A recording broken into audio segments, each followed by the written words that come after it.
ভয়ঙ্কর এক গ্যাংস্টারের গ্রুপ ধরতে পুলিশ অফিসার নিজেই মানুষ খুন করতে শুরু করে।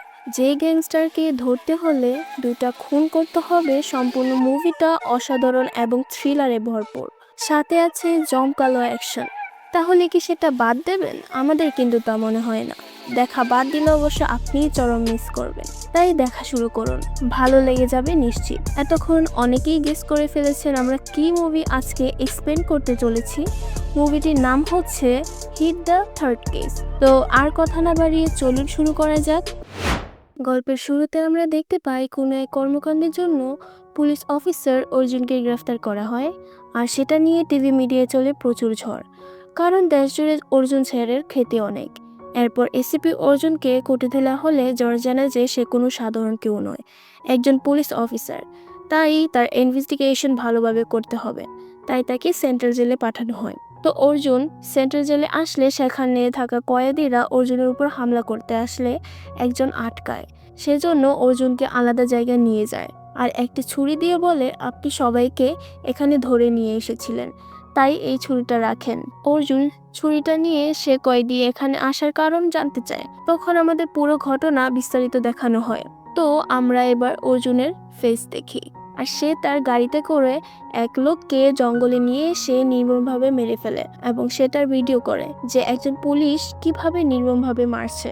এর পেছনে ইন্টারেস্টিং ব্যাপার আছে। এরপর অর্জুন বাইজাককে হিট টিমের হেড হিসেবে জয়েন করে। হিটের পূর্ণ অর্থ হচ্ছে হোমিসাইড ইনভেস্টিগেশন টিম। তো অর্জুন হিট টিমে জয়েন করার পর পিসিতে হার্ট অ্যাটাক হওয়ার লক্ষণগুলো দেখতে থাকে। এর কারণ হয়তো হতে পারে অর্জুন কিছু সমস্যা ফেস করেছে। তো হিট টিমের দুজন আর সাথে পরিচয় হতে আসলে অল্পতেই রেগে যায় সে। এতে বোঝা যায় অর্জুন একটি বেশি রাগী। এরপর একজন এসে একটা মার্ডারের খবর দেয়। তাই তখন সবাই মিলে মার্ডারের লোকেশন যেতে থাকে। তারা পৌঁছে গেলে আমরা দেখতে পাই অর্জুন যাকে মেরে ঝুলিয়ে রেখেছিল তার ইনভেস্টিগেশন সবাই এসেছে, এমনকি অর্জুনও। এক পুলিশ বলে জুতা পাওয়া গেছে, আর সেটা কিনা অর্জুন ইচ্ছে করে রেখেছিল, যা আমাদের ফ্ল্যাশব্যাকের মাধ্যমেই দেখানো হয়। তো আরো কিছু এভিডেন্স পাওয়া যায় যা সব কয়টাই অর্জুন ইচ্ছে করে রেখে যায়। যেহেতু এভিডেন্স পাওয়া গেছে তাই অর্জুন সবগুলো এভিডেন্স ফরেনসিক ডিপার্টমেন্টে পাঠানোর জন্য বলে আর ভালোভাবে যাচাই বাছাই করতে নির্দেশ দেয়। এরপর বাড়ি আসলে খাওয়া টেবিলে বাবার সাথে ঠিকমতো কথা বলে না অর্জুন। এর মধ্যেই টিভিতে ওই মার্ডারের খবর চলতে থাকলে অর্জুনের বাবা বলে, এখনকার মানুষ কেমন হিংস্র হয়ে উঠেছে। তখন অর্জুন বলে, ওই সঠিক পারিবারিক শিক্ষা না দিলে তো এমনই হবে। পরের দিন অর্জুন এক ডাক্তারের কাছে যায় আর তার সমস্যার কথাগুলো বলে।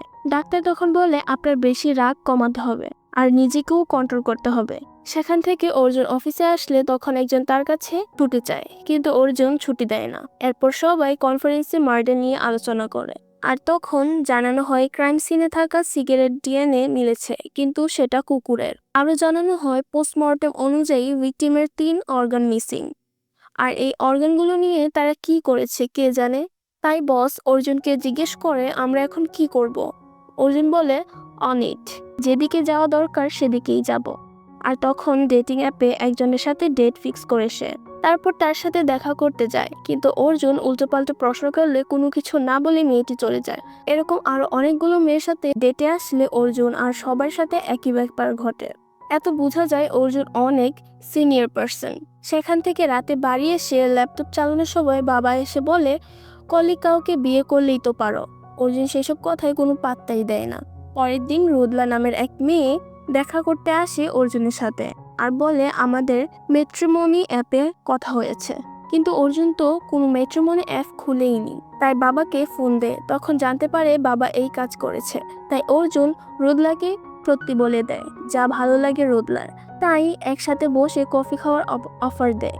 এরপর দুজন কথা বললে তাদের মধ্যে ভালোই ভাব জমে যায়। তাই তারা সারাদিন একসাথে ঘুরে আর রাতে প্রেম নিবেদন করে।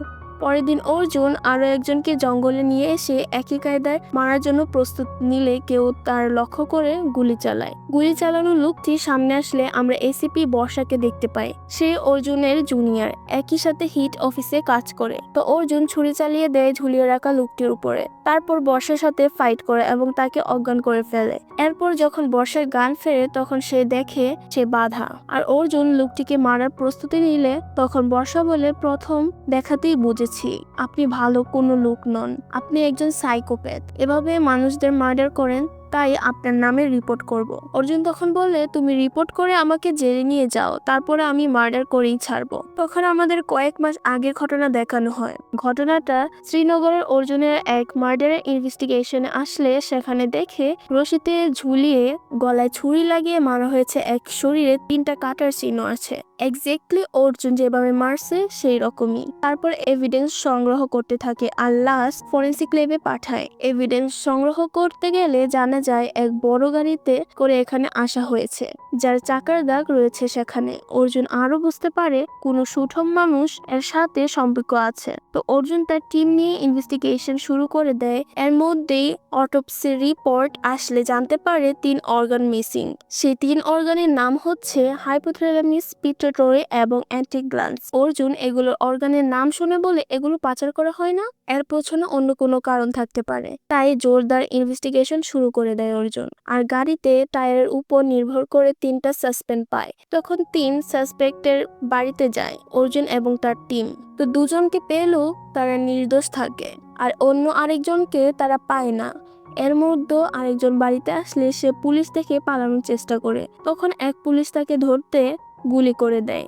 সে পালিয়ে যেতে থাকে, যার পিছু নেয় অর্জুন। তারপর সাসপেক্ট আর আস্তানায় যায়, আর সেখানে এসে অর্জুন তাকে মারতে থাকলে সেখানে আরো অনেকে চলে আসে। সেখানে অর্জুন সবার সাথে তুমুল ফাইটে জড়িয়ে পড়ে। তো সবাইকে গুরুতর আহত করে সাসপেক্টকে হিট অফিসে তুলে নিয়ে আসে অর্জুন। তারপর তাকে 3rd ডিগ্রি দেওয়া শুরু করে। সে অজ্ঞান হয়ে পড়ে।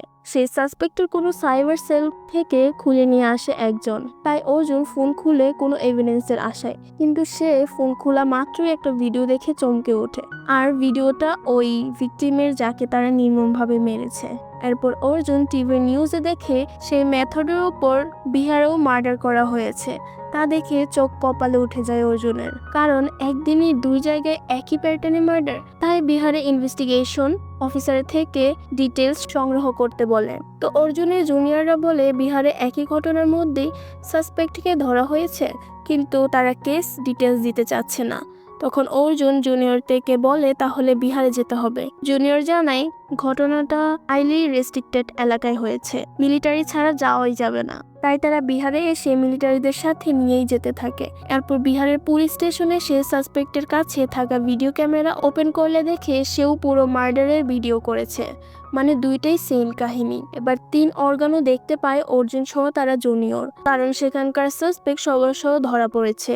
এর মধ্যে উপর থেকে জুনিয়রদের কাছে এক মেসেজ আসে। তখন তারা জানায় একই প্যাটার্নের উপরে সারা দেশে 13টা মার্ডার হয়েছে, আর সবগুলো কেস আনসলভ। তো অর্জুন বলে, যেহেতু সবাই একই প্যাটার্নে মার্ডার করতে চলেছে, তাহলে এর পেছনে মোটিভ নিশ্চয়ই আছে। তো বিহারে সাসপেক্টকে শ্রীনগর সাসপেক্টের ছবি দেখিয়ে বলে এর সাথে কোনো কানেকশন আছে কিনা। তখনই এক মিলিটারি এসে বলে, আমাদের কাছে খবর এসেছে এই পুলিশ স্টেশনে হামলা হতে পারে। সাসপেক্টের ফাদার মক গ্রুপের, আর সেই এই হামলা করবে। এটা শুনে মাত্রই অর্জুন সাসপেক্টকে বিহারে নিয়ে যেতে চায়। এতে সেখানকার পুলিশ কথা শোনায়, আর সাসপেক্টও হাসতে থাকে। অর্জুন জোর দিয়ে নিয়ে যেতে থাকে। পথের মধ্যে মক গুস হামলা করতে থাকলে মিলিটারি এয়ার ট্র্যাকেও দিয়ে অর্জুনকে পার করিয়ে দেয়। এরপর অর্জুন শ্রীনগরে আসলে দেখে তার নামে প্রটেস্ট চলছে। বস জানায়, তুমি যাদেরকে গুরুতর আহত করেছিলে তাদের মধ্যে 2 জন কাশ্মীরের রাজনীতিতে সাথে যুক্ত, তাই তারা প্রটেস্ট করছে। অর্জুন জানায়, একই প্যাটার্নের উপর 2 ভিন্ন জায়গা মার্ডার এখন আমাদের হাতে। দেশে 13টা মার্ডার হয়েছে, তাই তাদের থেকে সবকিছু বের করে নিয়ে আসতে হবে। বস, দ্রুত সবকিছু করতে বলো। এরপর শ্রীনগরে সাসপেক্টের বাড়ি সার্চ করতে বলে অর্জুন। সার্চ করে বিভিন্ন ধারালো অস্ত্র পায়। অর্জুন তা দেখতে থাকে। একটা ছুরির উপর সিটিকে লেখা দেখে। তখন অর্জুন বলে, এই নামটা পরিচিত লাগছে। তাই পুরো কেস আবার ঘাটার নির্দেশ দেয় জুনিয়রদেরকে।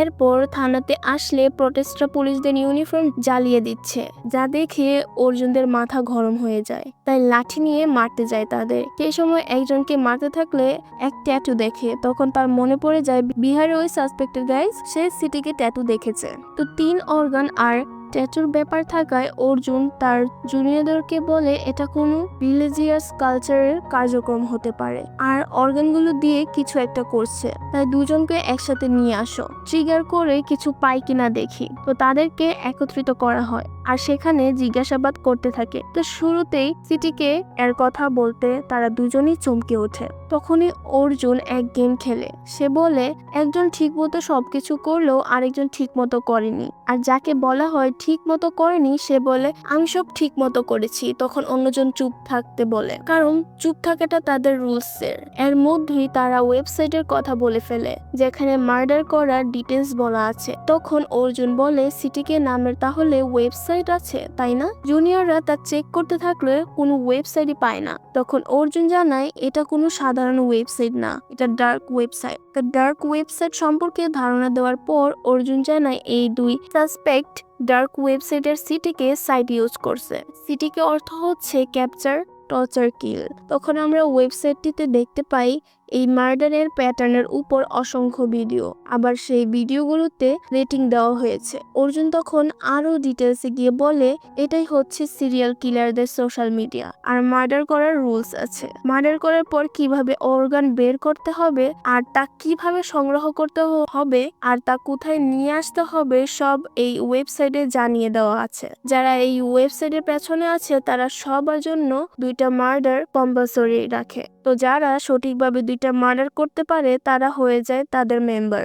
আরো একটা ইন্টারেস্টিং ব্যাপার হচ্ছে এই ওয়েবসাইটের সব মেম্বার প্রতি বছর কোনো এক জায়গায় একদিনের জন্য একত্রিত হয়। তাই আমরা পুরো ব্যাপার জানতে হবে কে এই ওয়েবসাইটের পেছনে, তারা অর্গানগুলো কি করছে, কোথায় তারা দেখা হবে সব জানতে হবে। এসব বলার পর অর্জুন তার জুনিয়রদেরকে এই ওয়েবসাইটের ব্যাপারে সাইবার সেলে জানতে বলে আর পুরো ডিটেলস বের করে নিয়ে আসতে বলে। তো জুনিয়ররা সাইবার সেল থেকে খোঁজ নিয়ে অর্জুনকে জানায় তারা মাল্টিপল লোকেশন থেকে সার্ভার চালায়, তাই তাদের লোকেশন বের করা সম্ভব নয়। এটা শোনা মাত্র রেগে যায় অর্জুন আর দুই সাসপেক্টে টর্চার করতে থাকে। সে সময় তার বস এসে বলে আহতদেরকে একজন মারা গিয়েছে, প্রটেস্টার হিংস্র হয়ে উঠেছে, তুমি এটা থামাও। অর্জুন 2 মিনিট সময় নেয়। এরপর বিহারের সাসপেক্টকে কঠিন টর্চার করতে থাকে, যা দেখে অন্য সাসপেক্ট পুলিশের পিস্তল কেড়ে নিয়ে সুইসাইড করে বসে। তাই বস অর্জুনকে ট্রান্সফার করায়। তখন অর্জুন চলে আসে এই ভাইজাকে। এতক্ষণ ধরে বর্ষাকে সবকিছু ডিটেলসে বলার পর অর্জুন বর্ষাকে আরো জানায় শ্রীনগর থেকে এখানে আসার পর আমি তাদের ট্র্যাক করতে পারছিলাম না, তাই তাদের ধরতে সিটিকে গ্রুপে জয়েন হয় আর গ্রুপের রুলস মোতাবেক মার্ডার করি। তো এবার বর্ষা জিজ্ঞেস করে তাই বলে নির্দোষ মানুষদের এভাবে মারবে? অর্জুন জানায় কে নির্দোষ? এই 4 বছর শিশুকে রেপ করে মেরেছে। আর আগের জনের কথা কি বলবো, যদি রুলসের কিছু উল্লেখ না থাকতো তাহলে ওর চামড়া ছিলে পুরোটা পিস পিস করে ফেলতাম। যাই হোক আর না বলি। এরপর বর্ষাকে খুলে দিতে দিতে অর্জুন আরো বলে হ্যাঁ আমার মাঝে ক্রিমিনাল বসবাস করে, আর সেটা পুলিশের কাজের জন্যই। এই কথা বলে বর্ষার সামনে বেঁধে রাখা হারামিকে রুলস অনুযায়ী লাইভ ভিডিও সে মেরে ফেলে। এরপর অর্জুন ভিডিওটা ডার্ক ওয়েবসাইটে আপলোড দিতে গেলে সেখানে বর্ষা আসে আর সে এক ভিডিওতে দেখায় আর বলে আমি এই জায়গা চিনি, জায়গাটা জয়পুরে, আর ওই লোক একটা ভিডিও আপলোড দিয়েছে, আরেকটা এখনই দেয়নি, তাই আরেকটা মার্ডার করার আগে তাকে থামাতে হবে। তো অর্জুন এবং বর্ষার টিম নিয়ে জয়পুর যায় এবং সেখানকার পুলিশকে ডিটেলসে বলে খুঁজতে থাকে সেই জায়গা। প্রাথমিকভাবে ধারণা করে সাসপেক্ট ফিলিং স্টেশনে থাকে, কারণ তার গায়ে ক্যাসরোলের টি শার্ট ছিল। তো সবাই পুরো জয়পুরে থাকে খুঁজতে থাকে। এর মধ্যে রুদ্রা অর্জুনকে একটা সারপ্রাইজের জন্য ডাকে, তাই অর্জুন গেলে দেখে রুদ্রা তার মৃত মায়ের একটা ভিডিও বানিয়ে অর্জুন সেটা দেখে খুশি হয়। এর মধ্যে বর্ষা ফোন করে দ্রুত আসতে বলে জয়পুরে, কারণ তারা এক ফিলিং স্টেশনে ওই লোকের সন্ধান পেয়েছে। তাই অর্জুন গিয়ে সেখানে অপেক্ষা করে। এরপর ভিকটিম গাড়ি নিয়ে সেখানে আসে আর অর্জুনকে দেখে সে গাড়ি থেকে না নেমে দ্রুত চলে যেতে থাকে। তখন অর্জুনও পিছে নেয়। এর মধ্যে এক সময় গাড়ি দেখা যায় এক জায়গায়, আর তখন ভেতরে ভিকটিমকে বাধা অবস্থায় দেখতে পায়। অর্জুনই দেখতে থাকে সাসপেক্ট এসে অর্জুনের পেটে ছুরি চালিয়ে দেয়।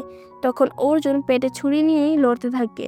এক সময় সাসপেক্ট ছুরি বের করে রক্তক্ষরণের কারণে অর্জুন অজ্ঞান হয়ে যায়। তখন অর্জুনকেও সাসপেক্ট গাড়িতে করে তুলে নিয়ে যেতে থাকে। সেই সময় সিটিকে এর পরিচালক অর্জুনকে তাদের টিম মেম্বার করে ফেলে। তো তখন অর্জুনেরও গান ফিরে আর সে সাসপেক্টকে মেরে ফেলে। এরপর অজ্ঞান হয়ে গেলে অর্জুনের কলিগরা হাসপাতালে নিয়ে যায়। অর্জুনের গান ফিরলে সিটিকে সাইডে ঢুকে আর দেখে তাকে মেম্বার করা হয়েছে। এরপর তারা মিট করে অ্যাড্রেস পাঠালে অর্জুন তার বসকে পুরো ডিটেলস বলে। বস শুনে এবং রাজি হয়, কিন্তু এটা কভার অপারেশন হবে। তো সেই দিনেই তারা নাহার লাগুনের উদ্দেশ্যে স্টেশনে আসে। হ্যাঁ, সবাই মিট হবে নাহার লাগুনের এক জায়গায়। তো স্টেশনে অর্জুন বসের সাথে রুদলাও আসে। তখন রুদলাকে দেখে অবাক হয় অর্জুন। বস জানায় সে এখন হিট টিমের কাজ করছে আর সে সরাসরি আমাদের রিপোর্ট করবে। রুদলাও এসিপি, আর সে গোপন অর্জুনের বসের নির্দেশে অর্জুনের ফলো করছিল। তো ট্রেনে উঠে অর্জুন সবাইকে প্ল্যান বলে আর রুদলার উপর রাগ করে। রুদলা তখন জানায়, আমি তোমাকে অনেক আগে থেকেই পছন্দ করি, তোমার জন্যই আমি পুলিশে জয়েন করেছি। এরপর যখন জানতে পারি তুমি কলিগদের বিয়ে করবে না, তাই ম্যাট্রিমোনির মাধ্যমে দেখা করি। রুদলা সব বললে অর্জুনের রাগ থেমে যায়। এরপর তারা ট্রেন যাত্রায় রোমান্স করে। ততক্ষণ লাহার লাগবনে পৌঁছায় যায় তারা। অর্জুন চোখে লেন্স লাগিয়ে মিশনে নামে। তারপর এক জায়গায় আসলে অনেকগুলো গাড়ি এসে অর্জুনকে নিয়ে যেতে থাকে। তখন পিছু পিছু অন্য সবাই গাড়ি নিয়ে ফলো করে। এর মধ্যে এক গাড়ি আলাদা হয়ে অন্য রাস্তায় চলে যেতে থাকে। তখন একজনকে নামিয়ে দিয়ে অন্যরা পিছু নিতে থাকে। আরেকটা গাড়ি অন্য রাস্তায় ঢুকলে বর্ষা সেদিকে যায়, আরেকটা পিছনে যায় রুদলার। তো তারা ভাবে 3 গাড়ি একটাতে অর্জুন থাকবে, কিন্তু দেখা যায় অর্জুনকে এই 3 গাড়িতে নয়, অন্য এক গাড়িতে করে নিয়ে যাওয়া হয়। তো রাত 3:30 অর্জুনকে নিয়ে আসা হয় বার্মিস প্লেসে, যেটা অরুণাচল প্রদেশের গভীর জঙ্গলের মধ্যর এক জায়গায়। এরপর সেখানে তাকে নামিয়ে দিয়ে গাড়ি চলে যায়। তখন অর্জুন মুখোশ খুলে দাঁড়ালে তাকে আলফা নামের একজন রিসিভ করে। তারপর তাকে ভেতরে নিয়ে যায় এবং একটা রুম দেখিয়ে বলে সকালে দেখা হবে। তখন অর্জুনের ভেতরে প্রবেশ করলে একটা নিউ ড্রেস দেখতে পায়। জানালা দিয়ে তাকালে অর্জুনের আরো মেম্বারদের আসতে দেখে। ওইদিকে রুদলা বসকে জানায় 3 লোকেশন তারা দেখেছে, এর মধ্যে একটাতেও অর্জুন থাকবে বলে জানায়। তখন বস অর্ডারের অপেক্ষা করতে থাকে। তো সকাল 10টায় নিউজ মেম্বারদের ডেকে আলফা সবাইকে এক জায়গায় নিয়ে আসে। তখন আমরা দুজনের মধ্যে লড়াই দেখি, আর তা অনেক উপভোগ করছে। এর মধ্যে একজন হেরে গেলে তাকে অনেক মারা হয়। আলফা নতুন মেম্বারদের পরিচয় করিয়ে দেয় একে অপরের সাথে, আর সবাইকে বলে তোমরা এখানে কেন এসেছো। সবাই বলে ফর ফ্রিডম। তখন আলফা সবাইকে মোটিভেট করে আর বলে সবাই আমাদের কিলার সাইকোপ্যাথ বললেও আমরা আসলে ফ্রিডমের জন্য এখানে এসেছি। আর তখনই একজনকে সেখানে নির্মমভাবে মারা হয়, যা দেখে অর্জুনের সামনে পা বাড়াতে চাইলেই বাড়ায় না। এরপর আলফা অর্জুন সহ সব নতুন মেম্বারদের এনজয় করতে বলে। সবাই এনজয় করতে থাকলে অর্জুন এদিকে সেদিকে দেখতে থাকে, আর তখন এক জায়গায় অনেক মানুষকে আটকে রাখা অবস্থায় দেখে, আর এদেরকে প্রতি সাক্ষাতে নির্মমভাবে মারা হয়। এরপর অর্জুন সার্ভার রুমে আসে। সে সময় আলফা চলে আসলে লুকিয়ে পড়ে সে। কিছুক্ষণ পর আলফা চলে গেলে সার্ভার রুমের ওয়াকি চকি থেকে সিগন্যাল পাঠানোর চেষ্টা করে অর্জুন, কিন্তু তা কাজ করে না। তাই অর্জুন কিছু ক্ষুদ্র ক্ষুদ্র জিনিসপত্র দিয়ে রেডিও ফ্রিকোয়েন্সি বানিয়ে সিগন্যাল পাঠাতে চাইলেও সেটাও কাজ করে না। তাই সিগন্যালের আশায় ছাদের উপর আসে। সেই সময় অন্যদিকে সবাই 3 জায়গায় রেড দিতে গেলে আক্রমণের শিকার হয়। তো আক্রমণের শিকার হলে রুদ্রা তা প্রতিরোধ করে। পুলিশ একজনকে গুলি করলে মারলে রুদ্রা রেগে যায় তার উপর, কারণ সে অর্জুনের সাথে ছিল। ওইদিকে দেখা যায় আলফা আরো এক লোককে সেখানে নিয়ে এসে বেঁধে সবাইকে দিয়ে মারতে থাকে। অর্জুন এক ধামাকার সৃষ্টি করে। সেটা কিভাবে, তাই তো? সেখানে থাকা সব গ্যাসের সিলিন্ডার লিক করে অর্জুন, আর তা ব্লাস্ট করে কোম্পানির সৃষ্টি করে। তাই সবাই তখন মৃত্যুর খেলা বাদ দিয়ে ব্লাস্টের জায়গায় আসে আর দেখে সেখানে আগুন জ্বলছে। তখন আলফা সবাইকে একত্রিত হওয়ার নির্দেশ দেয়। ওইদিকে রুদলা তার বসকে বলে 3 জায়গায় কোনোটাতেই অর্জুন নেই, তাই আমাদের পুরো এলাকায় সার্চ করতে হবে, কিন্তু তার অনুমতি দেয় না বস। তো রুদলা বর্ষাকে বলে এই জঙ্গলের কোনো এক জায়গায় তারা মিটিং করেছে, তাই আমাদের আনঅফিসিয়ালি অপারেশনে যাওয়া দরকার। বর্ষাতে অসম্মতি জানাতে রুদলা একা যেতে চায়। এদিকে সবাই একত্রিত হলে আলফা বলে এখানে সিসিটিভি রাখা হয়নি লয়্যালটির জন্য, কিন্তু দেখি আমাদের সার্ভার রুম থেকে ওয়াকিটকি গায়েব। আবার আমাদের অন্য 3 জায়গায় পুলিশ রেড দিয়েছে, আবার এখানে ব্লাস্ট। তাই বলতে হচ্ছে নতুন মেম্বার সেজে এখানে ছদ্মবেশে পুলিশ ঢুকেছে। তাই আলফা নতুন মেম্বারদের রিংয়ে আসতে বলে। তো সবাই রিংয়ে আসতে আলফা বলে এখানে একজন পুলিশ আর বাকি 4 জন সিটিকে মেম্বার, আর বলে এখানকার মেম্বার যুদ্ধের জন্য লড়বে আর পুলিশ সার্ভারের জন্য। তখন সবাইকে সবার সাথে লড়তে বলে। আর যে টিকে থাকবে সে হবে সিটিকে সবচেয়ে স্ট্রং মেম্বার। তো আলফার কথাতে সবাই একে অপরের সাথে লড়তে থাকে আর এই তুমুল লড়াইয়ে অর্জুন টিকে থাকে। তখন আলফা অর্জুনকে বলে, একজন ওয়েল ট্রেইন পারসন এভাবে অন্যকে মারতে পারে তাই না? অর্জুন জানায়, আমাকে পুলিশ মনে হচ্ছে, তাহলে আরো কাউকে পাঠান। তখন অর্জুনের সামনে তার জুনিয়রকে উপস্থাপন করা হয়, যে ওই 3 আস্তানের রেড দিকে ধরা খেয়েছিল। তো অর্জুন বলে, স্যার পুলিশ, এমনকি সে আমার বস। তখন আলফা অর্জুনের কাছে এসে বলে, তুমি ওকে মারো, তাহলে ধরে নেব তুমি পুলিশ। নয়তো মিথ্যাভাবে দুজন লড়তে থাকলে আলফা থামতে বলে আর একজনকে দেখে বলে সে কপ, কারণ তার কাছে রেডিও সার্কিট পাওয়া গেছে। মূলত অর্জুনই প্ল্যান করে অন্যজনের পকেটে সার্কিটটা ঢুকিয়ে দেয়। এরপর আলফা ওই ধরে নিয়ে আসা পুলিশকে মারার নির্দেশ দিলে অর্জুন রেগে গিয়ে বলে, এমনিতেই 3 জন মেম্বার নিহত, আমরা এখানে মেম্বার বন্দর করতে এসেছি, আর এসে কিনা নিজেদের মারছি, আবার পুলিশকেও মারতে চাচ্ছে। এখানে তো আমরা পুলিশ থাকতে পারে, কি জানে তা বের করে নিয়ে আসতে হবে। এই বলে অর্জুন তার জুনিয়রকে মিথ্যা মারার অভিনয় করতে থাকে, যা দেখে সবাই ইমপ্রেস হয়। আলফা ইমপ্রেস হয় আর 1 ঘন্টা সময় দেয় সবকিছু বের করে নিয়ে আসার জন্য। তো এরপর অর্জুন তার জুনিয়রকে মিথ্যা জিজ্ঞাসাবাদের নাম করে এক জায়গায় নিয়ে আসে যেখানে সবাই বন্দি করে রাখা হয়েছে।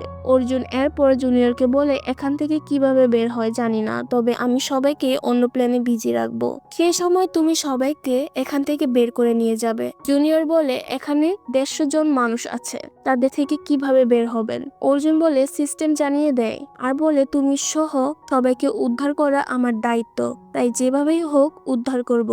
জুনিয়র বলে, আপনি কিভাবে বের হবেন স্যার? অর্জুন জানায়, দেখা যাক। অর্জুনের কাছে এসব কথা শুনে এক বন্দি অর্জুনের পা ছুঁয়ে আশীর্বাদ নেয়। ওইদিকে বর্ষা না করলেও পরে রুদলার সাথে যেতে রাজি হয়। তারা বেরিয়ে পড়ে আর আস্তানা খুঁজতে থাকে। একটা সময় রুদলা কিছু একটা লক্ষণ করে, এর মধ্যে 1 ঘন্টা হয়ে গেলে সবাই একত্রিত হয়। তখন অর্জুন তার জুনিয়রকে বলে, এর নাম দিবাকর, জব করে পুলিশের স্পেশাল ইউনিট HIT-তে, আর সে 3 বছর ধরে সিটিকে নিয়ে ইনভেস্টিগেশন করছে। এরপর অর্জুন বলে, এসব নিয়ে চিন্তা করার কিছু নেই, আমি ব্যাপারটা দেখছি। ওইদিকে রুদলা ওয়াকিটকিতে সিগন্যাল পায় আর বলে, এটা রেডিও সিগন্যাল, আর এই রেডিও সিগন্যাল বানাতে অর্জুন এক্সপার্ট, তাই এবার তারা সিগন্যাল ধরে এগিয়ে যায়। তখন আলফা ফাইনাল খেলা শুরু করার জন্য মঞ্চে ওঠে আর বলে, এবারের শেষ গেমটা স্পেশাল হতে যাচ্ছে। তো তখন মঞ্চে এক ছোট বাচ্চাকে নিয়ে আসা হয়, যা দেখে অর্জুন স্তব্ধ হয়ে যায়। এরপর আলফা বাচ্চাকে নিয়ে বলতে থাকে, দেখি আজ কার জয় হয়, গডের নাকি এভিলের। মানে আলফা বাচ্চাটাকে মেরে ফেলার গেম করে, তাই একটা কাপড় ছুঁড়ে মারে। এই কাপড় যে পাবে সেই এই বাচ্চাটাকে মারবে। তো যে কাপড়টা পায় সে বাচ্চাটাকে মারার জন্য মঞ্চের দিকে এগিয়ে যেতে থাকে। মঞ্চে উঠলে তাকে কোলে দিয়ে দেওয়া হয় সেই বাচ্চাটাকে। তখন লোকটি বাচ্চাটাকে নিচে রেখে মারার জন্য প্রস্তুত নিলে সবাই কাউন্টডাউন শুরু করে। সেই সময় আমরা বাচ্চার মাকে দেখতে পাই, আর সে বাচ্চার মা নিউজের খবর নিয়ে থানায় এসেছিল। তখন অর্জুন বলেছিল সে ফিরিয়ে আনবে তার বাচ্চাকে। আর তখনই আমরা অর্জুনের মনস্টার রূপ দেখি, সে মঞ্চে উঠে তার ওই লোকটির মাথা এক কূপে আলাদা করে ফেলে। এই সিনটা জাস্ট অসাধারণ, যা দেখে সেখানকার সবাই অবাক হয়ে যায়। এরপর অর্জুন তার জুনিয়রকে হুকুম দেয় সব ভিকটিমদের তার কাছে নিয়ে আসতে। জুনিয়র তখন স্যারের কথা মতো সবাইকে অর্জুনের পেছনে নিয়ে আসে। ওইদিকে রুদলার রেডিও সিগন্যালের কাছে পৌঁছালে দেখে অর্জুন পোষা শকুনের পাখায় তার বাধা, যা অর্জুনই বেঁধে দিয়েছিল ছাদে। তো এইদিকে অর্জুন মনস্টার হয়ে সবাইকে মারতে থাকে আর জুনিয়র সব ভিকটিমদের বাইরের দিকে নিয়ে যেতে থাকে। এই অ্যাকশন সিকোয়েন্সগুলো জাস্ট অসাধারণ। ক্রাইম থ্রিলার এরকম অ্যাকশনের দেখা মিলবে তা কল্পনাও করা যায় না। এতটাই হিংস্র হয়ে উঠেছে যা মার্কো মুভির ভায়োলেন্সের কথা মনে পড়ে যায়। তো হিংস্র হয়ে ক্লান্ত হওয়ার পর অর্জুন গর্জন ছাড়লে তা শুনে রুদলা, কারণ সেও ততক্ষণ আস্তানায় প্রবেশ করেছে, তাই রুদলা ব্যাকআপের জন্য বলে। রুদলাকে বলা হয় ব্যাকআপ টিম যাচ্ছে, কিন্তু সেটা অরুণাচল পুলিশ নয়, অন্য টিম। এদিক আলফা এবং তার লোকেরা বন্দুক নিয়ে অর্জুনের উপর হামলা করে। তখন অর্জুন তার কাছে সে পিস্তল দিয়ে শিওর শট খেলে, মানে এক এক করে মেরে ফেলে। এর মধ্যে লাস্ট দরজায় পৌঁছালে অনেকটা জখম হয় অর্জুন, কিন্তু লড়াই থামায় না। তো জুনিয়র একসময় সবাইকে বাইরে নিয়ে যায়, আর তখন অর্জুন আটকে পড়ে আলফার হাতে। আলফা লোককে নির্দেশ দেয় অর্জুনকে মারার, কিন্তু অর্জুন ভয় করে না, কারণ সে ভয় করার বান্দাই না। এর মধ্যে সিগন্যালও পেয়ে যায় কারো আসার, আর তখনই গ্র্যান্ড এন্ট্রি নেয় হিট সেকেন্ড কেসের নায়ক এসপি কৃষ্ণাদেব। তখন দুজন মিলে তুমুল লড়াই শুরু করে দেয়। এরপর কৃষ্ণা অর্জুনকে জিজ্ঞেস করে, এদের মধ্যে কতজনকে জীবিত দেখতে চাস তুই? অর্জুন জানায় 0। তাই কৃষ্ণা শটগান দিয়ে এক এক করে সবাইকে মারতে থাকে। এর মধ্যে রুদ্রাও সেখানে চলে আসে আর লড়তে থাকে। তখন আলফা পালাতে থাকলে অর্জুন এসে তাকে ধরে। সেই সময় চলে দুইজনের মধ্যে ফাইট। এই ফাইটের এক সময় আলফা রুদ্রাকে ধরে ফেলে। তখন অর্জুন তার প্ল্যানে আলফাকে গুলি করে। তখন রুদ্রাকে ছাড়িয়ে আনে। তো আলফা গুলি খেয়ে হাসতে হাসতে বলে, মৃত্যুর আগে আমার চেহারায় ভয় নেই, তাই তুই স্যাটিসফাইড হতে পারলি না। অর্জুন জানায়, জয়পুরে তোর ভাইকে মেরেছি, এটাই স্যাটিসফাইড। এই বলে আলফাকে গুলি করে মেরে ফেলে সবার সামনে। তো এরপরে জেলখানে ওই কয়েদি বলে, এরপর কি হলো? তখন আমরা আমাদের ব্যাক স্টোরি দেখানো হয়। তারা সিটিকে খতম করে অর্গানের কালেকশন মেলাতে থাকে। তো সেই সময় নিউজ চলে, আমরা জানতে পারি এই অর্গানগুলো হরমাসনিক্স নামে এই সুইডেন কোম্পানিকে দেওয়া হয়েছে। তখন রুদ্রা বলে, হরমাসনিক্স কোথায় যেন শুনেছি। অর্জুন জানায়, রামটেক্স ইঞ্জিনিয়ারের ওনার স্যামুয়েল জোসেফ কোটিসি নামে মানি লন্ডারিং করেছে, আর তার নির্দেশে সিটিকে এর মধ্যে মানুষের মেরে অর্গানগুলো হরমাসনিক্স কোম্পানিতে দিত, আর সেই অর্গান দিয়ে তারা এক এক্সপেরিমেন্ট ড্রাগস বানাচ্ছে। তখন কৃষ্ণা বলে, সেই ড্রাগস আমেরিকার বয়স্ক লোকেরা সেবন করে নিজেদের কামবাসনা পূরণ করছে, আর এই অর্গানগুলো বিক্রি করে স্যামুয়েল জোসেফ ব্ল্যাক টাকাগুলো মানি লন্ডারিং করছে। এই মানি লন্ডারিং কেস যে দেখেছিল সে 3 মাস ধরে মিসিং। এর পর্যায়ে এসে অর্জুন বলে, আমি সেই পুলিশ অফিসারকে সিটিকে আস্তানায় দেখি, আর তারা তাকে নির্মমভাবে মেরেছে। এমনকি সেই পুলিশ অফিসার যার নাম ধৈর্যনা, সে ওই বাচ্চাকে বাঁচিয়ে নিজেকে ভিকটিম করেছে। তাই এই কেস সবার আগে থাকবে ধৈর্যনার। সেজন্য মুভির শুরুতে ধৈর্যনাকে মরণোত্তর পুরস্কার দেওয়া দেখি। এরপর 3 জনের কতক্ষণে আমরা জানতে পারি স্যামুয়েল জোসেফ তখন জেলখানাতে। তাই অর্জুনের জেলখানাতে প্রবেশ করাও ক্লিয়ার হয়ে যায়। আর তখনই অর্জুন জেলখানাতে ওই কদিকে মেরে ফেলে, যাকে সবকিছু গোপন থাকে। হিট দ্য থার্ড কেস এখানে খতম হলে এন্ট্রি নেয় আবারও এক পুলিশ, যার নাম ছিল বীরপান, আর সে ধামাকা দিয়ে এন্ট্রি করে। তার মানে হিট দ্য ফোর্থ কেস দ্রুত আসতে চলেছে। এতক্ষণ আমাদের সাথে থাকার জন্য আপনাদের অসংখ্য ধন্যবাদ।